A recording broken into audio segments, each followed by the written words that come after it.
Assalamualaikum warahmatullahi wabarakatuh. A'udzu billahi minasyaitonir rajim. Bismillahirrahmanirrahim.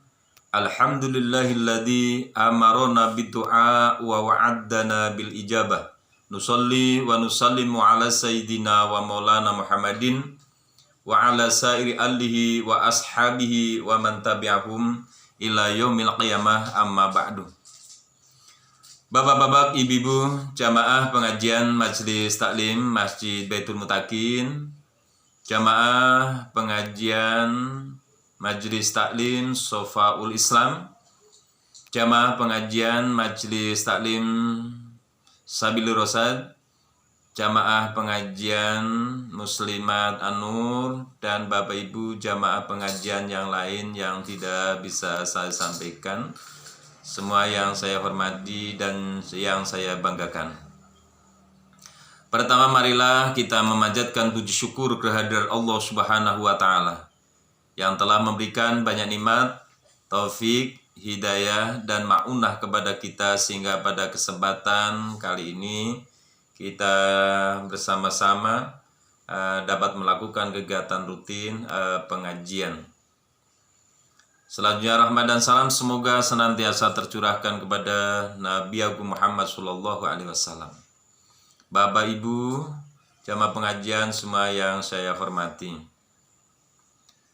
sejak bulan Maret tahun 2019 pemerintah berusaha banyak hal agar kita semua terselamatkan dari segala musibah, bencana, terutama sekali musibah corona. Himbauan pemerintah kita untuk selalu menjaga pola hidup bersih dan pola makan sehat, dan selalu menggunakan protokol kesehatan, diantaranya yaitu menggunakan masker, mencuci tangan dengan sabun, dan menjaga jarak atau jauhi adanya kerumunan yang melibatkan orang banyak. Bahkan sejak tanggal 11 Januari 2021 sampai 25 Januari pemerintah mengetapkan pemberlakuan pembatasan kegiatan masyarakat. Ini adalah merupakan bagian daripada ikhtiar pemerintah agar bangsa Indonesia segera terselesaikan dari adanya musibah corona. Ini adalah merupakan Bapak Ibu ikhtiar lahir yang harus kita patuhi, harus kita bantu upaya pemerintah bersama-sama. Namun, di samping ikhtiar lahir, juga kita harus selalu berdoa memohon kepada Allah Subhanahu wa Ta'ala. Karena doa ini adalah merupakan perintah Allah dan merupakan salah satu ikhtiar agar takdir Allah Subhanahu wa Ta'ala yang tidak kita inginkan, adanya musibah ini bisa segera terselesaikan. Dalam sebuah hadis yang tertulis di dalam kitab Tambil Hofilin, Rasulullah Muhammad SAW menyampaikan, la yaruddul qadara illa doa. Tidak ada sesuatu yang bisa merubah atau menolak sebuah takdir ketentuan Allah ini kecuali hanya dengan doa. Di samping itu, doa ini adalah merupakan perintah Allah, sebagaimana firman Allah Subhanahu wa Ta'ala dalam Al-Quran surat Al-Mu'min ayat 60 yang berbunyi, wa qala rabbukum ud'uni astajib lakum. innal ladzina yastakbiruna an ibadati sayadkhuluna jahannama dahirin. Dan Tuhanmu berfirman, berdoalah kepadaku, maka akan kuperkenankan untukmu. Sesungguhnya orang-orang yang menyombongkan diri dari beribadah kepadaku, maka mereka akan masuk ke dalam neraka jahanam dalam keadaan hina. Dalam ayat ini Allah perintah kepada kita untuk senantiasa berdoa, dan Allah berjanji akan mengijabahi doa-doa kita semua. Dan Allah mengecam kepada orang yang tidak mau beribadah dan tidak mau berdoa kepadanya. Innal ladzina yastakbiruna an ibadati.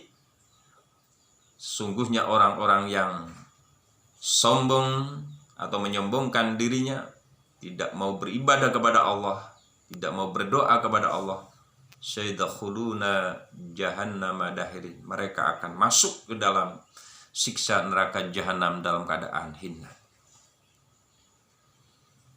Di samping doa untuk menggapai harapan dan keinginan, juga doa mendidik kita untuk jadi orang yang soleh kepada Allah, soleh kepada sesama.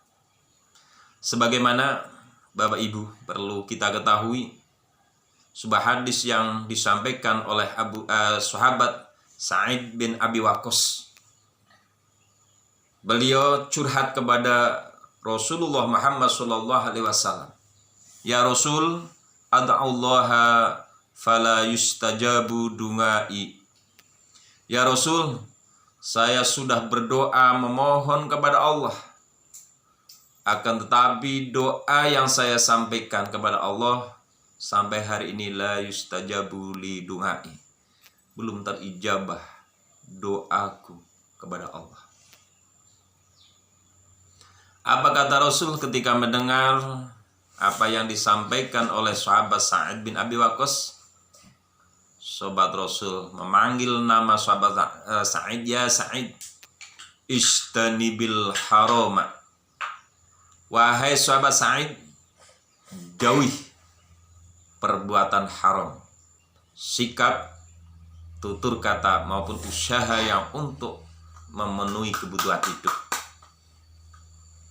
Sebab fa inna kulla batnin dakhala fihi luqmatun minal haram, karena sesungguhnya perut yang kemasukan satu pelukan makanan yang haram, la yustajabu dunga'uhu arba'ina yawman, maka doanya selama 40 hari tidak akan terijabah oleh Allah. Ini satu pelukan makanan haram memberikan dampak negatif, menyebabkan doanya 40 hari tidak diijabahi oleh Allah Subhanahu wa ta'ala. Dalam hadis ini Bapak Ibu memberikan pengertian bahwa kita harus berhati-hati dalam bertutur kata, bersikap, dan memakan sesuatu. Ini harus makanan yang benar-benar diridhoi oleh Allah Subhanahu wa ta'ala. Karena makanan yang halal ini akan berdampak positif. Makanan yang haram ini akan berdampak negatif, di antaranya doanya tidak diijabahi oleh Allah Subhanahu wa ta'ala. Untuk itu, melihat apa yang telah diterangkan dalam surat Al-Mu'min ayat 60, memotivasi kepada kita, di antaranya itu untuk selalu berdoa memohon kepada Allah Subhanahu wa ta'ala. Melihat hadis yang sudah saya sampaikan, bahwa kita harus berhati-hati dalam bersikap, bertutur kata, berusaha, terutama sekali makanan yang kita makan, makanan yang masuk ke dalam perut kita benar-benar merupakan makanan yang halal. Saya kira itu Bapak Ibu sedikit yang dapat kami sampaikan. Mudah-mudahan bermanfaat. Kurang lebihnya mohon maaf. Al-afu minkum. Assalamualaikum warahmatullahi wabarakatuh.